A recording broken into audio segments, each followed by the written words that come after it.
기대에 차 있었으므로 모두 마음속으로 요한이 메시아가 아닐까 하고 생각하였다. 그래서 요한은 모든 사람에게 말하였다. 나는 너희에게 물로 세례를 준다. 그러나 나보다 더 큰 능력을 지니신 분이 오신다. 나는 그분의 신발끈을 풀어드릴 자격조차 없다. 그분께서는 너희에게 성령과 불로 세례를 주실 것이다. 온 백성이 세례를 받은 뒤에 예수님께서도 세례를 받으시고 기도를 하시는데 하늘이 열리며 성령께서 비둘기 같은 형체로 그분 위에 내리시고 하늘에서 소리가 들려왔다. 너는 내가 사랑하는 아들, 내 마음에 드는 아들이다. 주님의 말씀입니다. 주님 찬양합니다.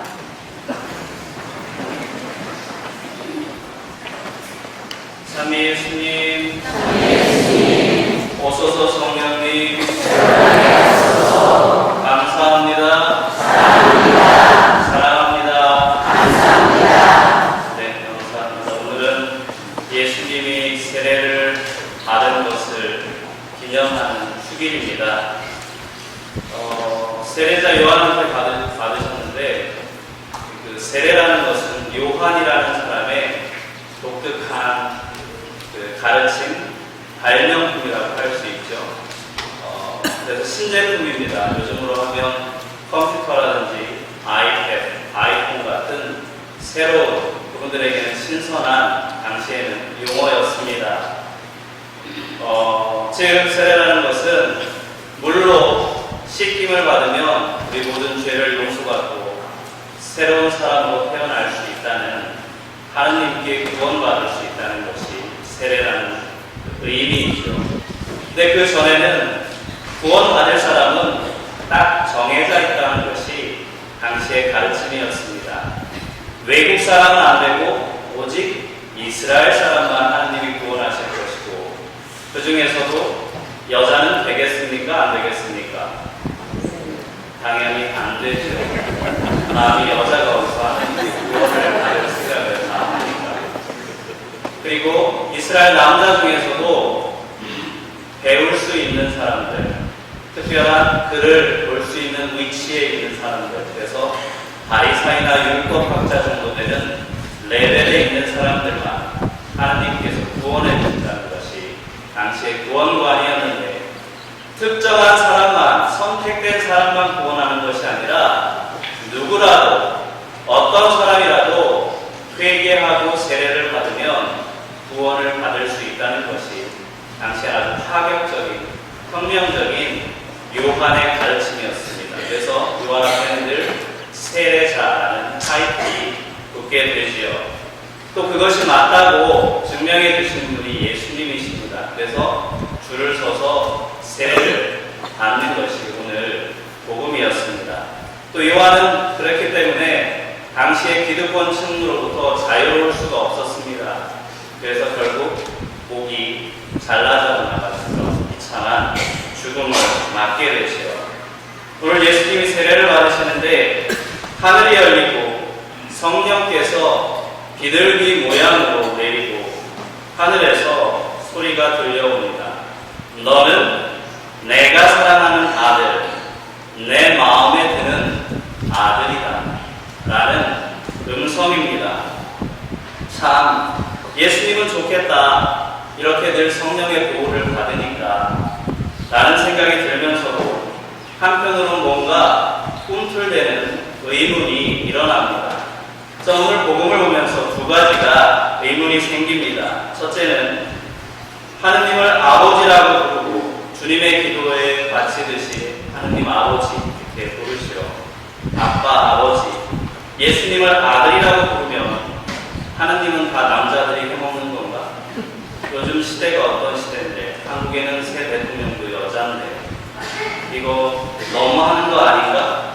그리고 나는 솔직히 아버지보다는 우리 엄마가 훨씬 좋은 아버지는 먼저 돌아가셨으니까 아버지에 대한 체험도 없고 아버지 하면 아무 느낌이 없는데, 혹은 우리 아버지는 가정에 무관심한 분이었고 무능한 분이었고 챙길 줄 모르는 분이었기 때문에 그 아버지한테 받은 상처가 앙금이 아직도 남아있는데 하느님을 꼭 그렇게 내가 불편한 아버지라는 이름으로 불러야 되나? 라는 의문이 생깁니다. 제가 박사과정 공부를 할 때 서울의 어느 성당에서 손님 신부로 살면서 학교에 다녔는데, 저녁이면 저도 스트레스를 풀어야 되니까 근처에 있는 중학교에 가서 축구를 했습니다. 근데 한국 그 어른들은 다 바쁘기 때문에 그 시간에 나와서 축구할 수 있는 어른이 안 계셨던 것 같아요. 그래서 초등학생하고 중학생하고 주로 그 사이에 껴서 축구를 했는데, 제가 공을 잡을 때 사방에서 우리 편 중에 패스해달라고 하는데 대부분의 친구들은 저를 제가 공을 잡으면 아저씨 공 좀 줘요 하고 부릅니다. 제가 어딜 봐서 아저씨가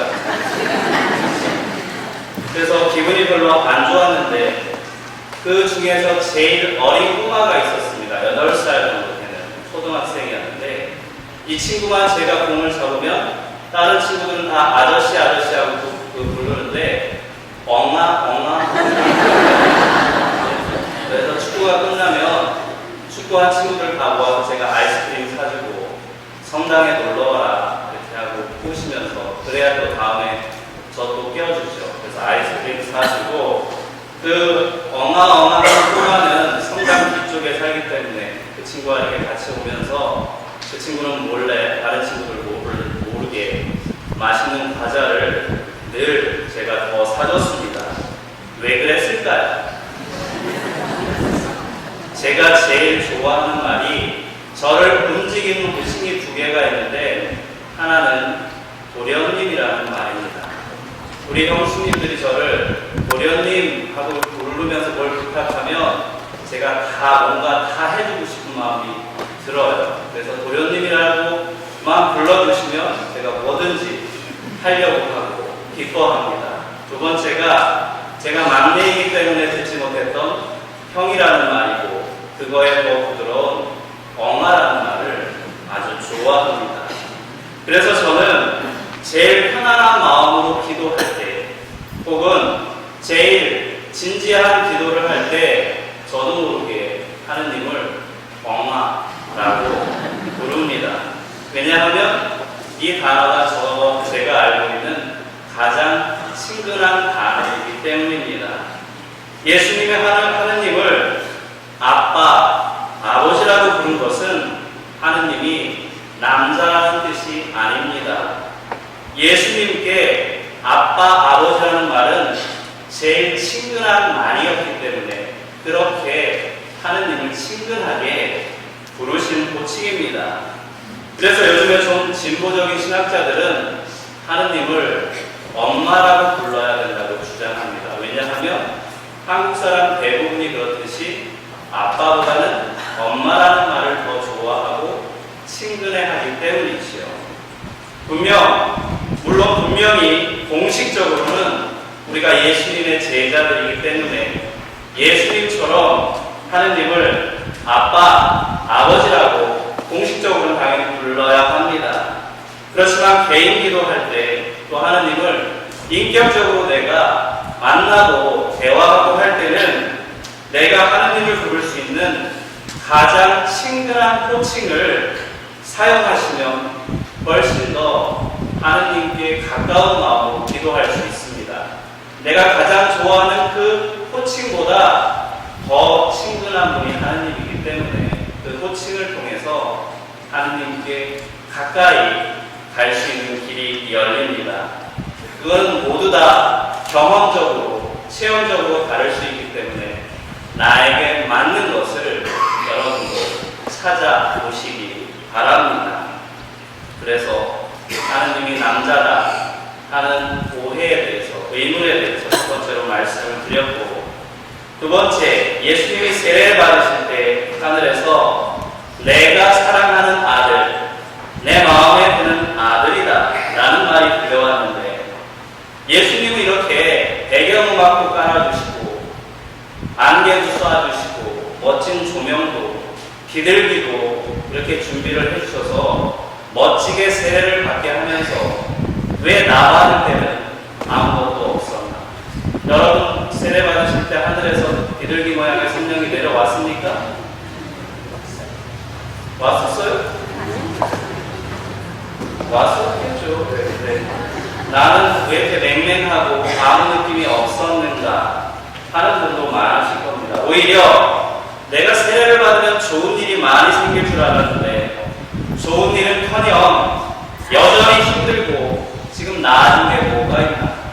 하느님이 나한테 세례 때문에 세례 받아서 해준 게 뭐가 있나? 라는 의문이 들 때가 많습니다. 여러분도 지금 하느님의 사랑을 독점적으로 받고 있다고 느끼십니까? 별로 그렇지 않으신 분도 있습니다. 근데 저는 확실하게 하느님의 사랑, 하느님의 음성을 들은 적이 2번 있습니다. 첫 번째는 신학생 때 엄격한 기숙사 생활, 그리고 학교 공부가 너무 재미가 없고 천국인 줄 알았던 신학교 생활이 지옥같이 느껴지고 뭔 말인지 모르겠고 어렵기만 하고 도대체 나는 여기서 안 되겠다. 난 여기에 안 맞는 것 같다. 라는 생각이 들면서 점점 하느님이 있긴 있는 거였나? 라는 의문까지 들었습니다. 그러면서 제 당시의 결론은 하느님이 있긴 뭐가 있어? 라는 생각이 들었습니다. 그래서 2학년 마치고 군대 갔다가 복학을 자연스럽게 안 하리라 생각하고 학교를 나갔었습니다. 그래서 하느님께 덤비고 욕하고 내가 속았다는 생각으로 분해하고 세상에 반항하고 인생이 그냥 이 정도밖에 안 되는 것이었구나 라는 부정적인 생각으로 적개심으로 꽉 차있던 어느 날, 그날도 하느님께 소리치면서 멱살이라도 잡고 흔들고 싶은 마음이었습니다. 그 어스름한 저녁에 침묵으로 다가오셔서 얼음장 같은 내 마음을 껴안아 주시면서 내가 너를 사랑한다 라는 강한 음성을 저에게 들려주셨습니다. 그래서 눈물을 흘리게 됐고 그 일 이후에 제가 신학교에 다시 들어갔고 또 그러면서 그렇게 재미없고 힘들던 공부와 그 생활에 또 다른 시각으로 받아들이고 맞을 수 있었습니다. 제 공부를 잘해서가 아니라 내 관심 분야를 통해서 그걸 주시니까 그걸 통해서 하느님을 점점 알고 깨달았고 느낄 수 있었기 때문입니다. 그게 저의 첫 번째 체험이고, 그래서 그 체험의 힘으로 신학교 생활을 마쳐 갈 쯤에 또 몇 년 동안 쌓였던 제 안에 어떤 감정들이, 생각들이 올라오기 시작했습니다. 걱정이 생겼는데 나같이 부족한 사람도 신부가 될 수 있을까? 내가 신부 생활을 제대로 할 수 있을까? 라는 걱정이었습니다. 할 줄 아는 게 하나도 없는데 강론은 제대로 할 수 있을까? 내가 무슨 힘으로 할 수 있을까? 라는 걱정이 점점 밀려오고 그게 달하는 상황이었습니다. 그러면서도 안 한다는 말은 차마 꺼낼 용기가 없어서 신부가 되는 예식인 서품식에 나가게 됐고 거기에서 안수를 받게 되었습니다. 그 안수식 시간에 주경님과 교구의 모든 신부님들이 안수를 해주시는데 그 안수를 통해서 하나님이 너를 사랑한단다, 내가 너를 사랑한단다 라는 음성을 또 한 번 들려주셨습니다. 그래서 눈물을 흘리면서 또 기쁜 마음으로 신부가 될 수 있었고 신부 생활을 할 수 있었습니다. 특별히 첫 1년은, 첫 본당은 행복 그 자체였습니다. 행복 충만이었습니다. 하는 일마다 다 잘 됐습니다. 여러분들도 신혼생활 때 그러셨죠? 깨볶는 냄새가 나고 다 구름 위에서 사시는 체험을 하셨죠? 저도 비슷 못했습니다. 그리고 내가 신부가 됐는데 이제 신부니까 내 앞에는 탄탄대로만 있을 거라는 생각을 했습니다. 근데 그 1년이 지나고 나서부터 지금까지 이제 15년이 들어가는데 15년 동안 생각해보면 계속해서 내리막길만 있었습니다. 계속 떨어지기만 했습니다. 교통사고로 죽을 뻔하고 그 정신적인 충격도 셌었습니다. 내가 별거 아니었구나. 내가 착각하고 살았구나. 한순간에 하다가 가는 게 우리 인생이구나. 그냥 칼이 목이 하나 없어지듯이 내가 없어져도 세상에는 아무런 피해 없이 잘 돌아가겠구나. 라는 체험을 했습니다. 그리고 하와이에서 또 지난 세월을 잠시 돌이켜봅니다. 지난주에 여러 할머니들이 저에게 왜 2년만 하다가 그렇게 무책임하게 돌아가는지 보시는데 2년씩 2번 했거든요. 그래서 임기 채우고 도망가는 게 아니라 제대로 가는 거니까 오해하지 마시기 바랍니다. 이 하와이 제 4년을 스스로 좀 생각해보면 하와이에서도 보기 좋게 실패를 하고 저는 떠납니다.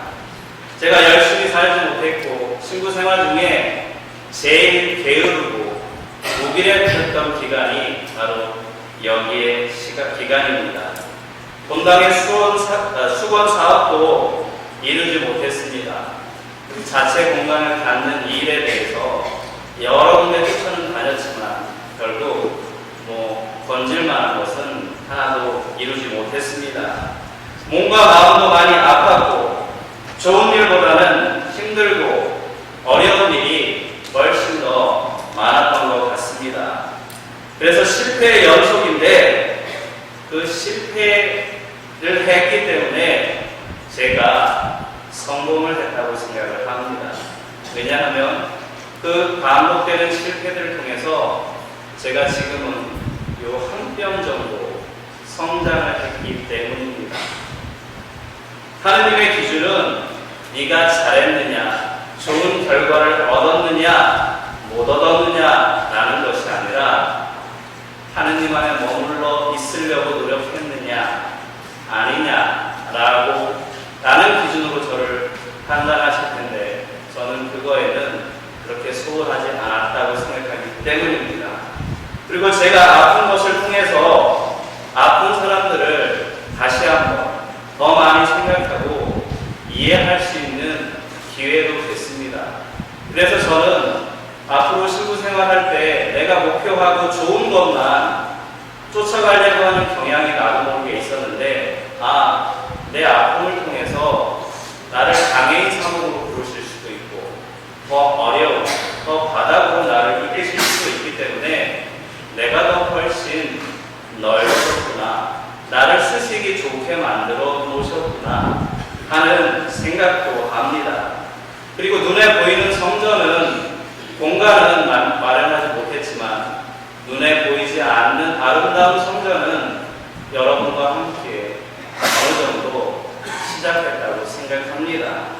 그래서 저는 실패를 했지만 실패를 통해서 성공했다는 생각도 하고 이 실패에 대해서 감사할 수 있게 되었습니다. 제가 이런 말씀을 드리는 이유는 세례는 시작일 뿐 고통을 면제시켜주는 특권이 아니라는 말씀을 드리고 싶어서입니다. 오히려 세례를 통해 하느님은 우리를 고통의 길로 초대해 주십니다. 제가 가장 좋아하는 말 중에 하나가 니체라는 사람이 한 말인데 이 니체는 무신론자입니다. 저는 무신론자를 좋아하는데 왜냐하면 하느님에 대해서 얼마나 많이 고민했으면 하느님이 죽었다고 선포를 할 수 있겠는가. 그래서 어지간한 신자보다는 무신론자들이 하느님을 더 자꾸 고민하고 치열하게 살았던 사람들이기 때문에 그분들의 통해서 배울 게 더 많습니다.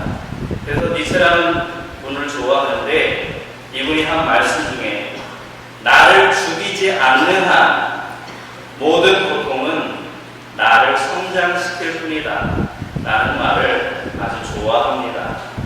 모든 것은 나를 죽이지 않는 한 나를 발전시키는 좋은 도구일 뿐이고 나를 강하게 만드는 선물입니다.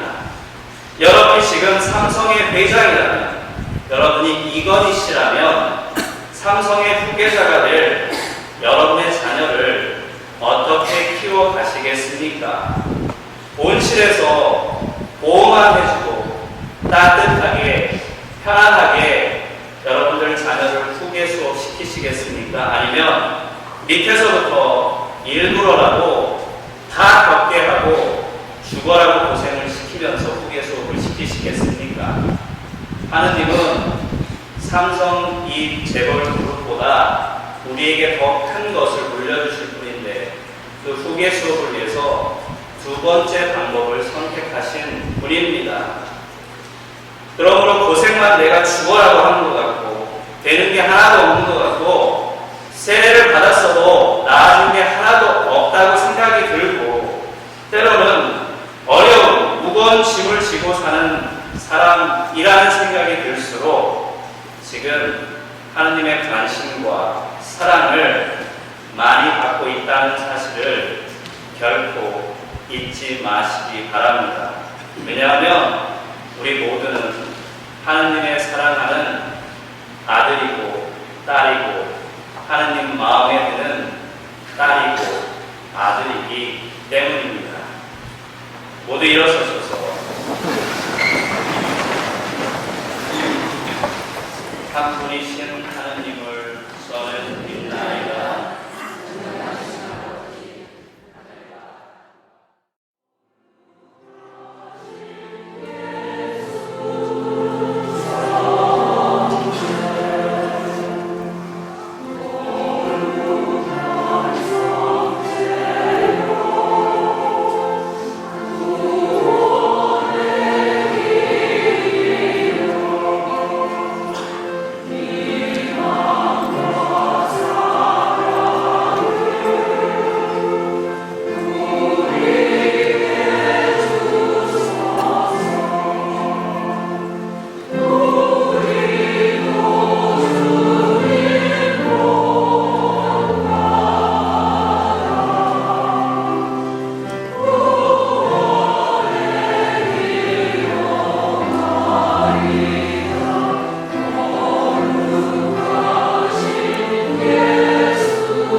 네, 지금까지 저희 할머니 공동체와 함께 하셨던 하면서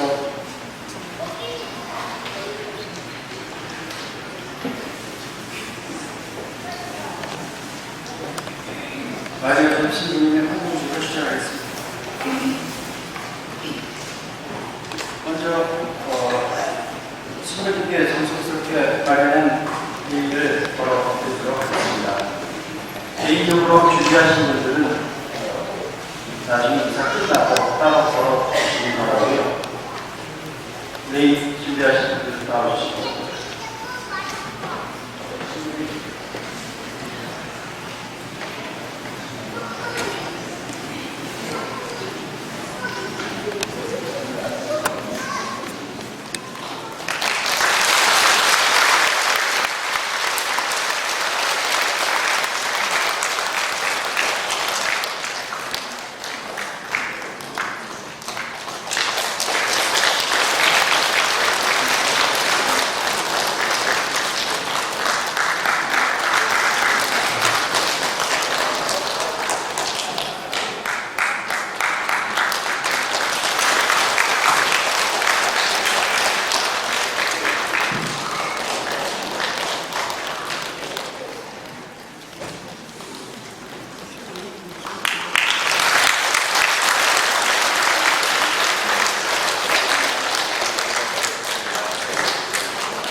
저희 성관에서 준비한 지금은 편으로 같이 듣겠습니다.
지역에서 시편 111편. 참고적으로 이 표는 신부님이 사제소금 때 정하신 3호 표였습니다. 주임 신부 한광석 마리오세 1909년 3월 19일부터 2013년 1월 13일까지 참 예수님 만남은 언제나 선물이지만 신부님이 이곳에 오신 것은 하나님의 크신 선물이었습니다. 이별은 짧게, 영혼은 길게 간직하겠습니다.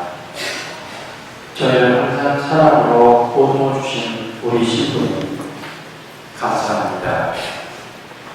2013년 1월 13일 천주교 하와이 한 성당 교우일동.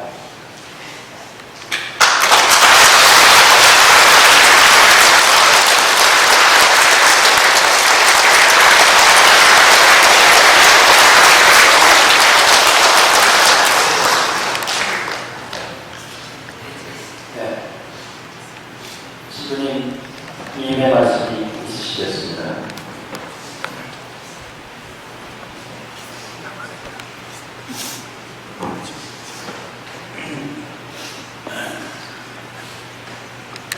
네, 동료이신 이신부님, 또 누나, 또 이모가 되신 수녀님, 그리고 부장님을 비롯해서 또 여러 굳은 직책들 다 맡아주시고 또 도와주신 그 봉사자분들, 또 식사를 위해서 애써주시는 분들, 우리 개인 사제관 식사를 준비해 주시고, 또 오늘 준비하려고 고생해 주신 모든 분들, 또 함께 해주신 여러분 덕분에 제가 웃으면서 설할 수 있게 됐습니다.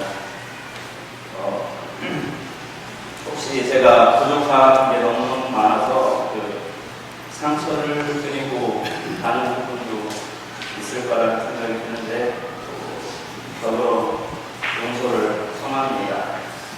그래서 저도 무슨 선물을 드려야 될까 하고 고민을 했는데, 제가 보좌신부 때 하는 걸 좀 하겠습니다.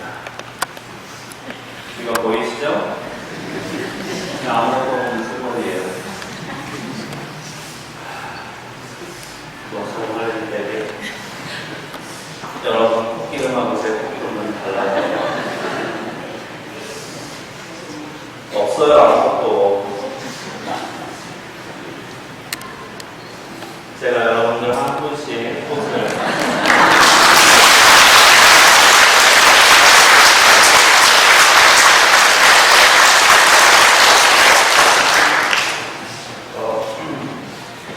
안심을 하면서도 여러분들을 위해서 제가 알 수 있는 그 감사의 기도 선물로 드리도록 할게요. 그리고 계산은 분명히 해야 될 부분이 있습니다. 뭐냐면 제가 최근에 미장원에 간 게 한 두세 달 전인데, 그 머리 해주시는 분이 심리 올 때는 머리도 좀 더 있었고 한데 머리도 많이 빠졌고 흰머리가 거의 없었는데 머리가 하얘졌다고, 그리고 피부도 많이 처졌다고 해서 그러시기 때문에 여러분 모두를 보수하려고 합니다. 그래서 지난 4년간 제가 이렇게 망가져서 늙게 된 거 여러분 걱정해서 제가 해결하려고 하겠습니다. 확실하게 계산을 잘 하셔야 됩니다. 그리고 광고 한 가지만 좀 하고 싶은데요. 저는 이제 오늘 이후로 떠나면 여러분들과 남입니다. 남. 아셨죠? 다 따라해보세요. 남. 우리는 서로 남이에요. 남. 근데 제가 너그러운 마음으로 일주일 동안만 더 제 얘기를 할 기회를 드리겠습니다. 그래서 일주일 동안 혹시 제가 잘한 게 있다면 칭찬해 주시고, 잘못한 게 있다면 뒷담화를 심하게 하셔도 되겠습니다. 근데 일주일 지난 후에는 더 이상 제 얘기가 안 나왔으면 좋겠습니다. 왜냐하면 문제는 남이기 때문에. 아셨죠? 제가 여기 살면서 조금 마음 아팠던 것 중에 하나가 과거에 떠난 신부님들 얘기 많이 하시고 지나가는 신부님들 많이 얘기하시고 하는데 이런 특징이 있습니다. 뭐냐면 지금 있는 신부한테 잘 알아가면서 과거에 뭐가 좋아서 그때로 가야 된다 하는 얘기를 자꾸 하시는데 그러시면 안 됩니다. 여러분들의 신부님은 이제 새 신부님이 오실 때까지는 임신부님이십니다. 그러니까 임신부님께 모든 걸 어떻게 도와드려야 되고 기도를 해도 임신부님을 위해서 하시고 또 오실 새 신부님, 김종기 세례자 요한 신부님을 같이 살 분을 위해서 여러분들의 정성과 노력과 기도를 드려주셨으면 좋겠습니다. 그리고 저도 여기 오기 전에는 하와이에 대한 아주 나쁜 소문들을 들었지만 이제 제가 돌아가면 하와이에 대해서 나쁘게 얘기하는 사람을 아버지 말씀하시 모르겠습니다.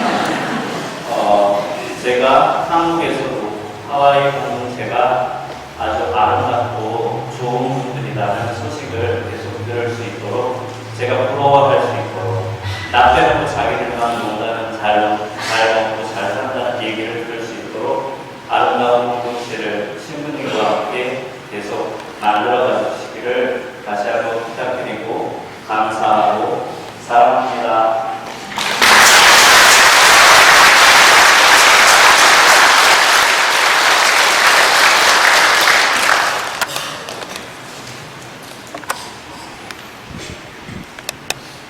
네, 이상으로 저희를 떠나서 한국으로 돌아가시는 한강석 마리아제 주임 신부님의 환송식을 마치겠습니다.